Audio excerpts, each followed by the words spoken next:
រុស្ស៊ីព្រមមានអាមេរិកកុំឲ្យចូលអន្តរាគមន៍យោធាក្នុងសង្គ្រាមអ៊ីស្រាអែលនិងអ៊ីរ៉ង់ប្រទេសរុស្ស៊ីបានចេញសេចក្តីព្រមានមួយទៅកាន់សហរដ្ឋអាមេរិកប្រឆាំងនឹងការធ្វើអន្តរាគមន៍យោធាណាមួយនៅក្នុងសង្គ្រាមរវាងអ៊ីស្រាអែលនិងអ៊ីរ៉ង់ការព្រមាននេះធ្វើឡើងបន្ទាប់ពីប្រធានាធិបតីរុស្ស៊ីនិងចិនបានថ្កោលទោសរួមគ្នាចំពោះការវាយប្រហាររបស់អ៊ីស្រាអែលនេះបើយោងតាមការចេញផ្សាយដោយទីភ្នាក់ងារសារព័ត៌មាន AFP នៅថ្ងៃទី20ខែមិថុនាឆ្នាំ2025នេះអ្នកនាំពាក្យក្រសួងការបរទេសរុស្ស៊ីលោកស្រី Maria Zakharova បានប្រាប់អ្នកសារព័ត៌មានថាយើងចង់ព្រមានជាពិសេសដល់ទីក្រុង Washington ចំពោះការធ្វើអន្តរាគមន៍យោធាក្នុងស្ថានភាពបែបនេះលោកស្រីបានបន្ថែមថាទង្វើបែបនេះនឹងជាជំហានដ៏គ្រោះថ្នាក់បំផុតជាមួយនឹងផលវិបាកអវិជ្ជមានដែលមិនអាចទីទុកជាមុនបាន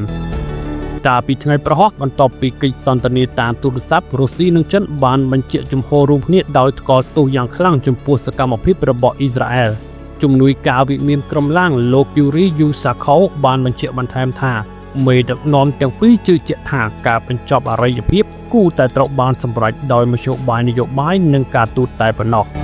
គូបញ្ជាក់ថាការព្រមាននេះធ្វើឡើងបន្ទាប់ពីប្រធានាធិបតីអាមេរិកលោក Donald Trump បានថ្លែងកាលពីថ្ងៃពុធថា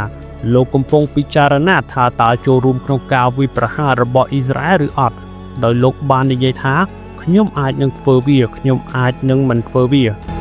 ការប្រជុំមុខដាក់គ្នាដោយផ្ទាល់រវាងអ៊ីស្រាអែលនិងអ៊ីរ៉ង់បានផ្ទុះឡើងកាលពី2សប្តាហ៍មុននៅពេលដែលអ៊ីស្រាអែលបានបើកការវាយប្រហារទ្រង់ទ្រាយធំដែលមិនធ្លាប់មានពីមុនមកលើអ៊ីរ៉ង់ហើយទីក្រុងតេហេរ៉ង់បានឆ្លើយតបវិញដោយការបាញ់មីស៊ីលនិងដ្រូន